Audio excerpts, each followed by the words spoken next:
내가 내 행위와 수고와 내 인내를 알고 또 악한 자들을 용납하지 아니한 것과 자칭 사도라 하되 아닌 자들을 시험하여 그의 거짓된 것을 내가 드러낸 것과 또 내가 참고 내 이름을 위하여 견디고 게으르지 아니한 것을 아노라. 그러나 너를 책망할 것이 있나니 너의 처음 사랑을 버렸느니라. 그러므로 어디서 떨어졌는지를 생각하고 회개하고요 처음 행위를 가지라. 만일 그리하지 아니하고 회개하지 아니하면 내가 내게 가서 내 촛대를 그 자리에서 옮기리라. 오직 내게 이것이 있으니 내가 니골라 당을 행위를 미워하는도다. 나도 이것을 미워하노라. 귀 있는 자는 성령이 교회들에게 하시는 말씀을 들을지어다. 이기는 그에게는 내가 하나님의 낙원에 있는 생명나무의 열매를 주어 먹게 하리라. 아멘. 오늘은 요한계시록 2장 1절에서부터 7절의 말씀을 가지고 사랑 없는 신앙생활 말짱 헛것입니다. 원래 제목은 사랑 없는 신앙생활 말짱 꽝입니다 라고 했더니만 이건 좀 심하지 않느냐 라고 말씀하셔서 헛것이라고 바꿨더니만 주보에는 사랑 없는 신앙생활 말상 헛것입니다 라고 나오게 되었어요. 요한계시록은 7교회에 보내는 편지입니다. 요한계시록 1장 11절에 보면 이르되 내가 보는 것을 두루마리에 써서 에베소, 서머나, 버가모, 두아디라, 사데, 빌라델피아, 라오디게아 등 7교회에 보내라 하시기로. 7교회는 내년도에 저희 교회에서 터키 지방을 가는데 그 터키 지방에 있는 초대 교회들을 지칭합니다. 그러나 성경에서 7이라고 하는 숫자를 완전 숫자라고 하거든요. 그러므로 이 7교회에 대한 편지는 오늘날 이 지구상에 있는 모든 교회에 보내는 편지다라고 생각하시면 됩니다. 오늘은 그 7교회에 보내는 첫 번째 에베소 교회에 보내는 편지입니다. 그럼 에베소 교회가 있었던 에베소 지방은 어떤 곳이었을까요? 지도 한번 보겠습니다. 이게 지금 터키 지방인데 에베소는 요 항구를 끼고 있습니다. 옛날이나 지금이나 항구를 끼고 있으면 그 지역은 굉장히 발달했다라는 것입니다. 이 전체를 다스리고 있는 것은 로마였습니다. 이 에베소에는 동쪽에서 오는 물건들을 가지고 낙타나 말을 싣고 이 에베소에 도착하면 배들은 또한 이 서쪽에 있는 물건들을 가지고 여기 가져와서 여기서 풀어놓습니다. 그러면 이쪽에 있는 물건들이 동쪽으로 가기도 하고 북쪽으로 가기도 했습니다. 또한 로마가 이 지역을 다스리기 위해서 많은 군인들을 파송하였던 것도 이 에베소 지방입니다. 배가 한 번 올 때마다 몇 개월 동안 배 안에 있었던 사람들이 저것에다 물건을 내리면 배에서 선원들이 쏟아져 내렸습니다. 그분들에게 배에 있는 동안 먹지 못했던 것들을 팔기 위해서 음식점들이 질비하였을 것이고요, 술집도 질비하였습니다. 그 외로운 선원들을 유혹하는 여자들도 많았습니다. 그런 사람들로 에베소는 들썩거렸습니다. 오랫동안 몸을 씻지 못한 사람들을 씻게 하기 위해서 저 에베소에는 우리가 상상할 수 없는 엄청난 사우나탕도 있었습니다. 배너에서 보았던 수많은 갑옷을 입은 로마 병정들이 쏟아져 들어왔던 것도 저 에베소였습니다.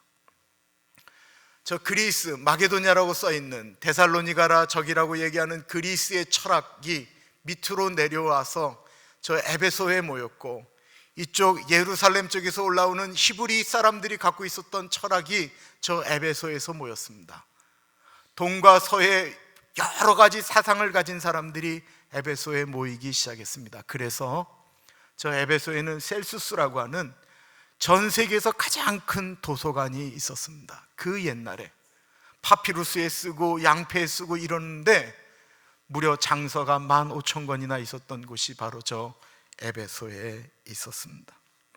거기에 지금은 이렇게 시간이 지나면서 세계 7대 불가사의가 이렇게 바뀌지만 7대 불가사리라고 이야기했던, 어떻게 이런 건축이 나올 수 있지? 라고 했던 불가사리라고 하는 한 건축물, 아데미 여신을 섬기는 신전이 저 에베소에 있었습니다. 거기서는 하루 종일 파티가 있었습니다. 공식적으로 세금을 걷어들이는 매춘이 있었던 곳이 저 에베소의 아데미 여신이었습니다. 수천 명의 매춘녀들이 여사제였던 것입니다. 그러니까 항구에서 한번 배가 들어올 때마다 돈이 쏟아져 내려오는 거예요.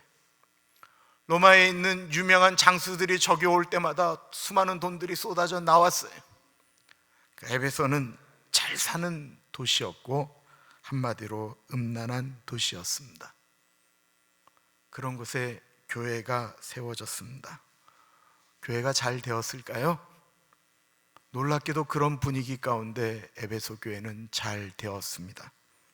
큰 영향력을 미치는 교회가 되었습니다. 왜냐하면 너무나도 유명한 목회자들이 에베소 교회의 담임 목사로 있었기 때문에 그렇습니다. 우리가 쉽게 알고 있는 평신도라고 불렸던 브리스길라와 아굴라가 그 에베소 교회에 있었습니다. 그 당시 최고의 지성이라고 불리웠던 아볼로가 그곳에서 목회자로 있었습니다. 그리고 사도 바울이 그곳에서 목회를 하였습니다. 두란노 서원이라고 하는 곳에서 2년 3개월 동안, 사도 바울이 그렇게 오랫동안 머물러 있던 곳은 에베소가 유일합니다. 그곳에서 에베소 사람들을 제자 양육하였습니다. 그리고 사도 바울이 떠난 다음에 우리가 잘 아는 그의 믿음의 양아들 디모데가 에베소에서 목회를 하였습니다. 그리고 나오지는 않지만 사도 바울도 순교하고 디모데도 순교한 그 에베소에 한 노사도가 한 노모를 모시고 그곳에 가서 목회자가 됩니다. 그의 이름이 바로 사도 요한입니다. 다른 사람들은 다 순교하는데 사도 요한이 순교하지 않은 것을 우리는 잘 알고 있습니다. 예수님께서 십자가에 달리시면서 어머니에게 사도 요한을 소개하죠. 어머니 보십시오, 당신의 아들입니다. 요한에겐 이렇게 얘기합니다. 요한아, 너의 어머니다. 그래서 사도 요한은 마리아가 돌아가실 때까지 그 어머니를 모시고 나아가는데 그가 가서 살았던 곳이 에베소였다라는 것입니다. 그런 곳이었습니다. 우상 숭배가 팽배했고 돈이 남아돌아 흥청방청 쓰여지는 곳에 에베소 교회가 있었습니다. 그럼 그 교회에 예수님께서는 어떠한 내용의 편지를 보내셨을까요? 1절 보십시오. 에베소 교회의 사자에게 편지하라. 오른손에 있는 7뼈를 붙잡고 7 금촛대 사이를 거니시는 이가 이르시되, 어제 말씀 1장 20절에 의하면 7뼈는 교회를 붙들고 있는 하나님의 사자, 천사라고 말씀을 드렸고 7 금촛대는 7 교회를 말씀한다라고 말씀을 드렸습니다. 그 예수님께서 그 교회들 사이에 계셨습니다. 7 기둥이 서져 있는데 그곳에서 예수님이 계셨는데 그냥 서 계셨다라고 표현하지 않고 오늘 본문 말씀에 보면 거니셨다라고 표현하고 있습니다. 거니셨다라고 하는 것은 여기저기 이렇게 움직이셨다라고 하는 것을 말씀하고 있는 것입니다. 예수님은 이 땅에 교회를 세우시고 그냥 우리들 보고 알아서 교회를 하라라고 말씀하신 것이 아니었다라는 것입니다. 예수님은 지금도 교회에 거니시면서 일하고 계십니다. 왜 그러지요? 우리는 예수님을 가리켜 교회의 머리라고 하기 때문에 그렇습니다. 우리는 교회를 할 때 외롭다라고 느껴질 때가 있습니다. 우리는 교회를 할 때 나 혼자 하는 것처럼 느껴질 때가 있습니다. 힘들어합니다. 아파합니다. 교회를 할 때는 종종 그런 느낌이 들 때가 분명히 있습니다. 그러나 잊지 마십시오. 예수님이 그곳에서 같이 일하고 계신다라는 것입니다. 그 예수님이 에베소 교회를 아시는 거예요. 움직이시기 때문에, 그 안에 거하시기 때문에 에베소 교회를 알고 있으셨습니다. 그래서 2절과 3절에 이렇게 말씀하고 있습니다. 내가 내 행위와 수고와 내 인내를 알고 또 악한 자들을 용납하지 아니한 것과 자칭 사도라 하되 아닌 자들을 시험하여 그의 거짓된 것을 내가 드러낸 것과 또 내가 참고 내 이름을 위하여 견디고 게으르지 아니한 것을 아노라. 여러분, 세상에 이런 칭찬이 어디 있습니까? 예수님이 에베소 교회의 수고를 알았다라고 말씀하고 있습니다. 구체적으로 어떤 수고지요? 예수님을 위한 수고였습니다. 교회를 위해서, 예수님을 위하여 내 모든 자존심 다 죽이고 참는 인내를 알고 계셨다라고 말씀하고 있습니다. 거기다가 교회를 무너뜨리려고 했던 사람들, 특히 사도라 하되 가짜였던 사람들의 거짓을 드러냈다라는 것입니다. 이게 무슨 얘기일까요? 당시 교회는요, 오늘날처럼 한 목사가 오랫동안 그 교회에서 목회를 할 수 있는 구조가 아니었습니다. 진짜 사도 바울이 2년 반 동안 에베소에 있었으면 그가 엄청나게 오래 있었던 거예요. 모든 교회가 세워지는 곳곳마다, 교회가 세워지면 또 다른 사람은 교회를 세웠던 분은 다른 데로 가게 하는 것들이 개척하는 시대에는 늘 일어났던 일입니다. 그러니까 목회자가 가면 또 다른 분이 오고 그러는데, 한 순회 전도자가 왔는데 이분이 너무 말씀이 좋으면 사람들이 그걸로 확 모이는 거예요. 제가 2000년에 미국 왔을 때만 해도 오늘날과 같지 않았던 일들이 하나 있었습니다. 그것은 무엇이었냐면, 어느 교회에 한국의 아주 유명한 좋은 목사님이 와서 말씀 전한다 그러면 여기저기 교회 상관없이 사람들이 모이기 시작했어요. 근데 오늘날은 우리가 스마트폰으로 다 보기 때문에 더 이상 누가 왔다라고 해도 안 가게 돼요. 근데 그 옛날엔 그렇게 모였다라는 거예요. 에베소 교회도 그런 사람들이 왔는데, 문제는 이 사람들 중에 이단이 있었다라는 것입니다. 특히 니골라라고 하는 이단을 따르는 사람들이 있었습니다. 6절을 보십시오. 오직 내게 이것이 있으니 내가 니골라 당의 행위를 미워하는도다. 나도 이것을 미워하노라. 니골라가 누구였을까요? 보통 사도행전 6장에 그 제자들이 우리는 말씀과 기도하는 것에만 전념하겠다 그러면서 교회들을 잘 이끌어갈 수 있도록 7 집사를 세웁니다. 그 중에 안디옥 출신인 이방인이었던 집사가 한 사람이 있었는데 그분의 이름이 니골라였습니다. 그는 예수님을 믿다가 초대교회에 들어갔던 영지주의 사상에 들어가게 됩니다. 영지주의가 무엇일까요? 영적인 세계에 관심이 많은 거예요. 영은 깨끗하고 육체는 더럽다라는 거예요. 우리의 구원은 육체의 문제와는 아무 상관이 없고 영적인 것이 구원을 받는다라고 이야기하는 것입니다. 그러므로 구원이라고 하는 것은 육체와는 아무 상관이 없습니다. 이게 딱 하고 들어맞는 것이 에베소의 분위기예요. 아무렇게나 살아도 예수 믿으면 다 된다라는 거예요. 오늘날 구원파가 말하는 것과 똑같은 것입니다. 6절에 예수님이 뭐라고 하셨냐면, 너희가 니골라 당의 행위를 미워했다, 그리고 나도 미워했다라고 표현하고 있습니다. 사도 바울이 에베소 교회에 보낸 편지를 가리켜 우리는 에베소서라고 이야기합니다. 에베소서 2장에 아주 유명한 말씀이 나옵니다. 8절과 9절입니다. 너희는 그 은혜에 의하여 믿음으로 말미암아 구원을 받았으니 이것은 너희에게서 난 것이 아니요 하나님의 선물이라. 행위에서 난 것이 아니니 이는 누구든지 자랑하지 못하게 함이라. 맞아요. 우리의 어떤 육체적인 행동이나 어떤 걸로 구원받는 것이 아니에요. 그 분명히 맞아요. 그러면 그 다음에 대해서 중요한 것이 있어요. 에베소 우리는 2장 8절과 9절을 잘 아는데 10절을 잘 몰라요. 10절은 이렇게 이야기하고 있습니다. 우리는 그가 만드신 바라 그리스도 예수 안에서 선한 일을 위하여 지으심을 받은 자니 이 일은 하나님이 전에 예비하사 우리로 그 가운데서 행하게 하려 하심이니라. 예수님은 우리를 구원하시고 우리가 함부로 사는 것이 아닌 이 땅 가운데서 선하게 살기를 원하셨다라는 것입니다. 그리고 놀랍게도 에베소 교인들은 그런 환락의 도시 가운데서 이런 이단이 들어오면 그들을 철저하게 막고 싸웠던 너무나도 훌륭한 교회였습니다. 오늘날로 표현하면 오직 말씀으로, 또한 신앙의 전통적 교리를 지키며 나아갔던 교회였습니다. 거기다가 교회에 큰 핍박이 왔습니다.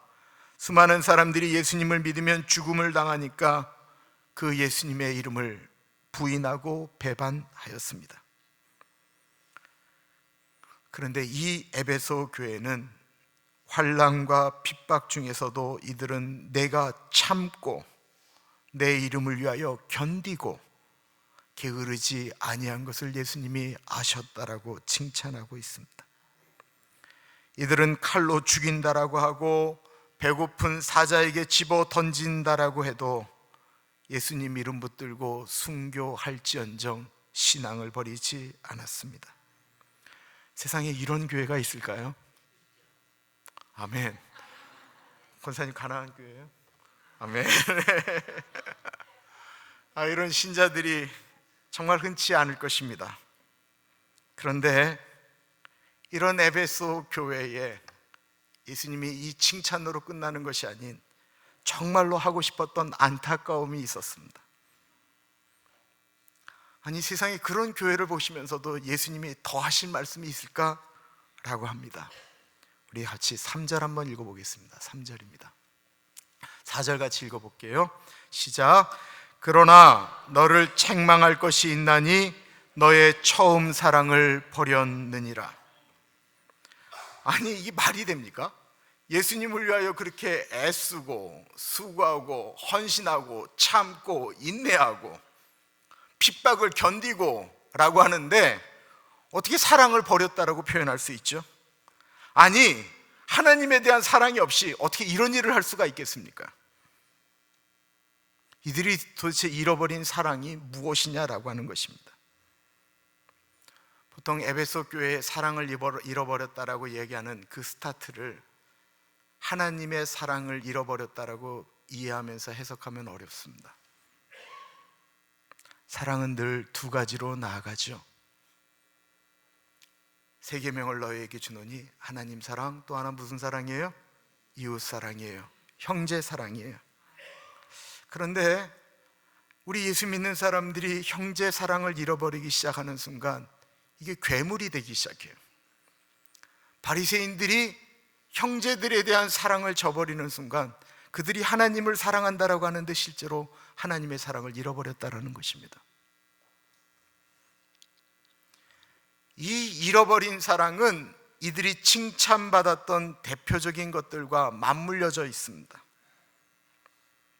그것은 교회가 그렇게 진리를 지키기 위해서, 이단이 못 들어오게 하기 위해서, 우리가 옳다라고 하는 것을 붙들기 위해서 치열하게 싸우면서 잃어버리게 되었다라는 것입니다. 오늘날 이단 때문은 아니지만 수많은 교회가 이렇지 않은가요? 교회를 너무 사랑하니까 교회에 어려움을 주는 사람을 보면 미움이 일어나기 시작합니다. 교회에 해가 되는 사람, 그리고는 싸움이 들어가기 시작하면 저들이 죽든지 우리가 죽든지 그렇게 나아갑니다. 특히 저 사람의 신앙이 이단이다라고 생각되어지면 그때부터는 용납이 없습니다. 니골라 사람들이 당을 만들었다라고 표현하고 있습니다. 당을 만들었다라고 하는 것은 하나의 집단이 되었다라는 것입니다.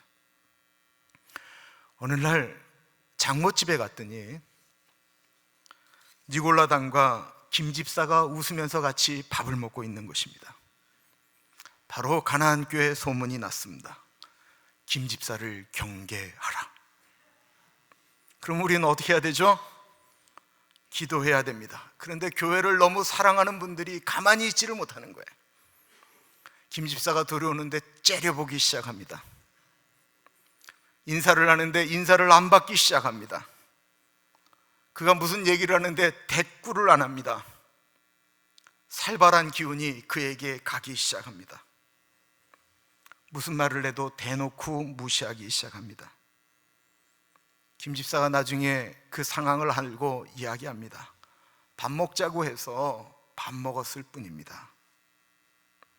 나 원래 그런 사람 아닌 거 아시지 않습니까? 그럼에도 불구하고 왕따 시키기 시작합니다.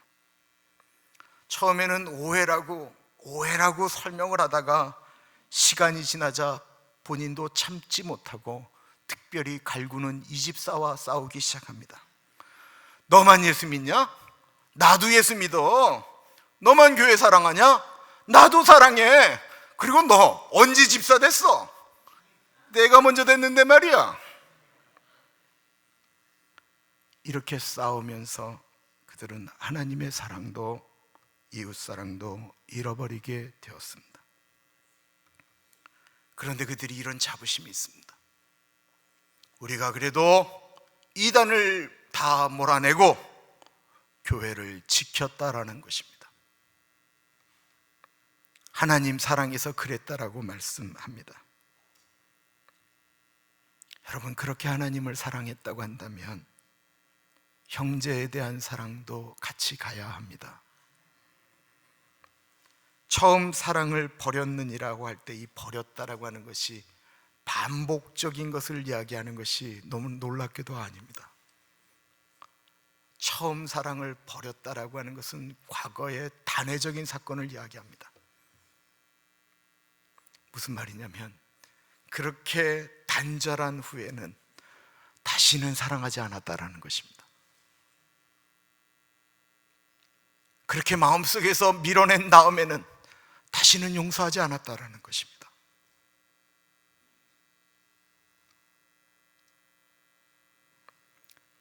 미워할 수 있습니다. 그러나 회복되지 않으면 여러분 그 얼마나 어렵습니까? 여러분, 교회가요 교리로 싸우기 시작하잖아요. 지옥이 따로 없습니다. 이 교회에서 만약에 그런 일이 일어나면 여러분들 집에 가면 소화 하나도 안 될 겁니다. 교리의 논쟁에 영혼에 대한 사랑이 없어져 버리면 잘못된 교리를 미워하는 것이 아니고 나중에는 사람을 미워하게 되어져 있습니다. 여러분, 진리의 문제는 피 흘리기까지 싸워야 되는 것 맞습니다. 진리를 갖고 싸우는 건 피 흘리기까지 싸워야 되는 거예요. 맞아요. 그러나 진리를 수호하겠다라고 하면서 비진리에도 피를 흘린다라는 것입니다. 밥 한 번 먹은 것으로 저 사람은 저쪽 편이다 하며 그 사람 내모는 것입니다. 그러면서 에베소 교회는 얘기합니다. 우리는 교회를 지켰다라고 표현합니다. 사랑을 잃어버린 가정을 한번 생각해 보십시오. 2011년 11월 4일자 모 신문에 난 이야기입니다. 부부는 일요일이면 함께 교회에 나간다. 사람들은 늘 차분하고 조용한 부부를 바라보며 부부싸움도 안 하게 생겼다라고 칭송하곤 한다. 예배를 마치고 집으로 돌아온 부부는 각자의 방으로 들어가 문을 닫는다. 각방 쓴 지도 벌써 5년. 마음의 문을 닫은 지 오래다. 정서적 이혼 상태지만 실제 이혼은 하지 않았다. 가정은 조용히 유지된다. 아내는 자녀를 돌보는 일에 집중하고 남편은 회사 일에 몰두한다. 그러다 문득 아내는 거실 소파에 앉아 생각한다. 창밖으로 뛰어내려 버릴까? 말끔하게 양복을 차려입고 출근하던 남편도 생각한다. 이대로 차를 몰아 전봇대를 받아버릴까? 묵은 분노가 불발탈처럼 가슴을 짓누른다. 이 내용이 좀 길게 상담 내용으로 나와 있는 내용인데요, 다른 사람들 보기에는 너무 잘 사는 집이다라는 것입니다. 남편은 아주 잘 나가는 대기업 부장이고 두 아이는 모두 공부를 잘합니다. 겉으로 보기에는 아무런 문제가 없는데 속은 다 썩었습니다. 무엇이 문제입니까? 사랑을 잃어버린 것입니다.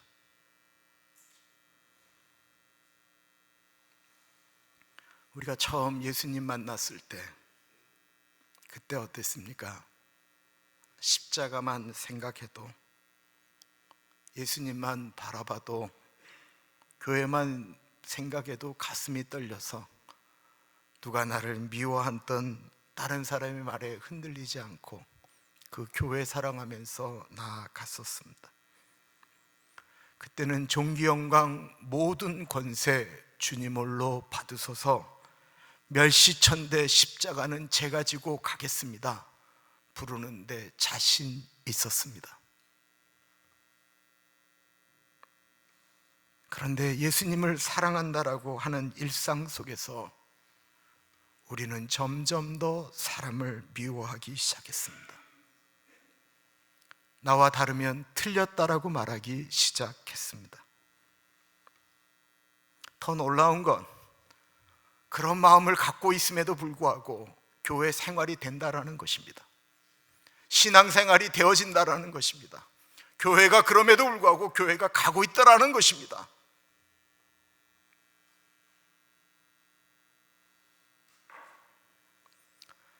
그런 교회를 향하여 예수님이 이렇게 명령하십니다. 그러므로 어디서 떨어졌는지를 생각하고 회개하여 처음 행위를 가지라. 만일 그리하지 아니하고 회개하지 아니하면 내가 내게 가서 내 촛대를 그 자리에서 옮기리라.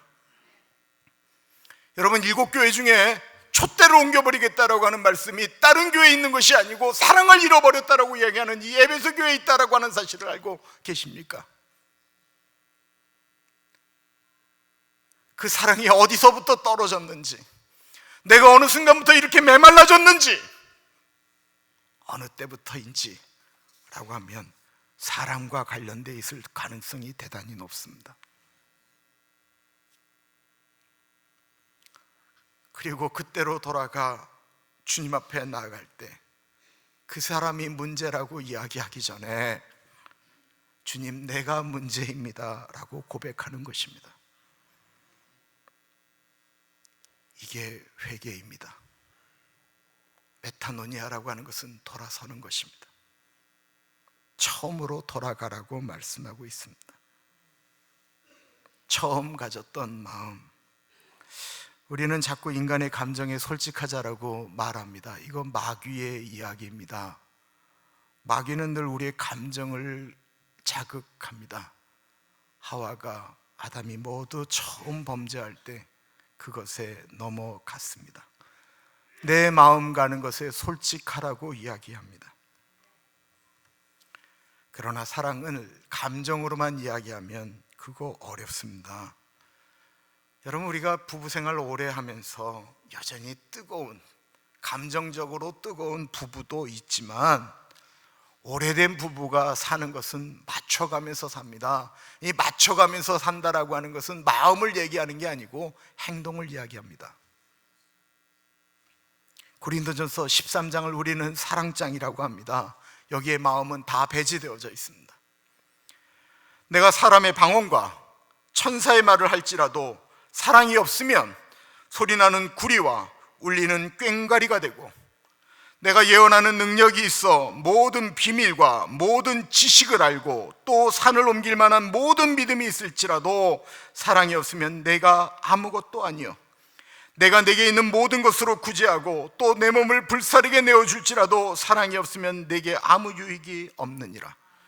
사랑은 오래 참고 사랑은 온유하며 시기하지 아니하며 사랑은 자랑하지 아니하며 교만하지 아니하며 무례히 행하지 아니하며 자기의 유익을 구하지 아니하며 성내지 아니하며 악한 것을 생각하지 아니하며 불의를 기뻐하지 아니하며 진리와 함께 기뻐하고 모든 것을 참으며 모든 것을 믿으며 모든 것을 바라며 모든 것을 견디느니라. 우리가 부부 생활을 할 때 이것이 옳다 저것이 옳다 따지는 거 한번 생각해 보세요. 내가 따지는 거 맞는 거예요. 그렇게 하는 것이 맞는 것 같고 옳은 것 같아요. 그런데 계속 그렇게 하면 부부가 행복합니까? 갈등이 일어납니까? 성경 공부를 많이 해서 교회도 알고 성경도 알고 많은 것들을 압니다. 그런데 성경 공부를 많이 했는데 뜨거운 가슴이 없는 사람이 성경 공부 많이 하잖아요. 진짜 사람에 대해서 정말로 수없는 칼질을 하는 무서운 사람들이 된다는 것입니다.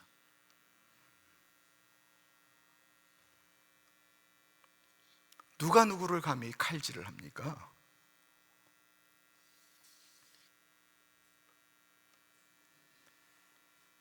우리가 먼저 처음 주님을 만났을 그때를 생각해 보십시오. 그때 우리는 다른 사람 앞에 감히 고개를 들 수가 없었습니다. 우리는 죄인 중에 개수라고 고백하였습니다. 나 같은 죄인 살리신 주 은혜에 놀라와 잃었던 생명 찾았고 광명을 얻었다라고 고백했습니다. 나 같은 죄인 살리신 그 은혜를 생각하니까 예수님이 몸된 주인된 그 교회에서 우리는 무엇이든지 참을 수 있었습니다. 교회를 위해서라면 내 고개 숙이는 것, 내 무릎 꿇는 것, 그거 중요하지 않았습니다. 이제 다시 그날을 좀 생각하며 돌아가지 않으시겠습니까? 저를 돌아봅니다. 예배를 드릴 때 가나안교회에 있을 때 얘기 아니에요. 저 한국에 있을 때 얘기예요. 설교를 하는데 저를 노려보는 교인과 눈이 마주칠 때가 있어요.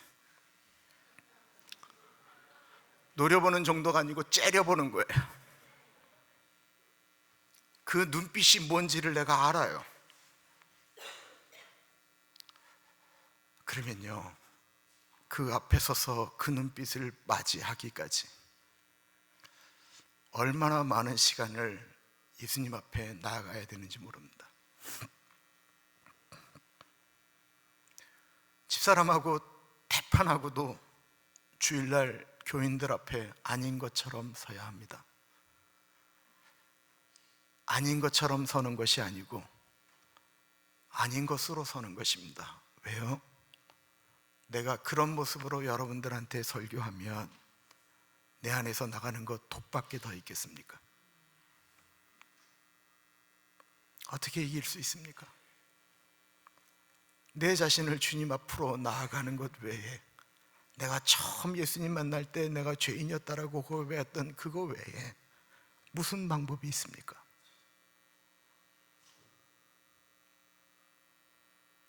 여러분, 언제쯤 되면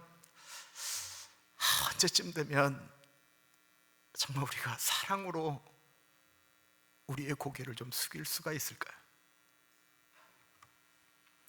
그 인디언 선교를 했던, 그 호피족을 선교했던 그 안명호 선교사는 성악을 하려고 하셨던 분이었어요. 그러니까 이분이 그 인디언들에게 노래를 가르쳤어요. 도, 그러면 한 아이가 유난히 걸리는 애가 있었대요. 도, 그러면 얘는 도, 아니 도, 아니 도 아무리 가르쳐도 안 되더래요. 그래서 네가 먼저 도해 그랬더니만 도. 그래서 안명호 선교사가 이랬답니다. 너한테는 그 음이 도구나. 예수 그리스도께서 우리에게 오셨던 인카네이션, 성육신 사건은 하늘에 있는 예수님이 이 땅에 내려오셔서 인간이 되셨습니다. 예수님은 예수님 정도로 우리를 만들겠다라고 하셨던 것이 아니고 인간의 모습으로 예수님이 내려오셔서 우리와 같이 되셨습니다. 다른 사람이 나에게 맞추기를 원하고 틀렸다라고 하면 우리 끝이 없습니다. 우리가 좀 내려가지 않으시겠습니까? 우리가 다시 회개하고 우리의 문제라고 고백하지 않으시겠습니까? 기도하겠습니다. 참으로 존귀하신 하나님 아버지, 에베소 교회를 보면서 우리 자신을 바라봅니다. 우리가 수많은 주님을 위하여 헌신합니다. 내가 맡은 직분이라 어떻게든지 그 자리를 지킵니다. 그런데 주님, 혹이나 그렇게하면서 사람을 미워하고 사람을 판단하고 사람을 정죄하지는 않습니까? 에베소 교회를 향한 준엄한 책망이 사람을 향한 미움과 원망과 사랑하지 않는 것이 결국은 하나님 사랑하지 않는 것이다라고 말씀하고 계시는데, 주님, 우리가 돌이키게 하여 주옵소서. 존귀하신 예수님 이름으로 기도드립니다. 아멘.